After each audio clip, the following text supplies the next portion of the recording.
Hello, welcome back again to my random hobby channel, and something came from the Games Island.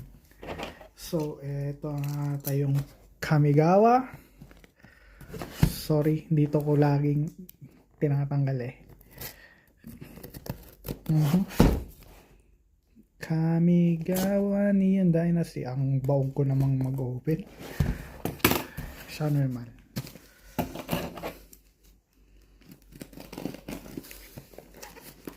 I always open at the back side. I also return na yung wow, this is heavy. Jumpstart Foundation na wrong send nila. Ang in-order ko is yung Jumpstart 2022. So here it is. Kamigawa Dynasty, Neon Dynasty. So nice. So we will open this up later, or siya normal. But also to add, yesterday, dahil nagmamadali tayo, hindi ko na masyadong ipakita yung Combat Patrol. So shout out sa GamesIsland.eu for sending me this. Napakamura compare sa iba, around MSRP.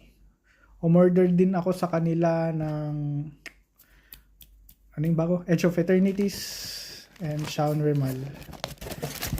So next, this is the Primaris Company Champion. Niche so slim, but I ordered too late, so I probably won't get that until after August 1. And this, so kinuha ko kasi yung premium, so ito yung kanyang bonus.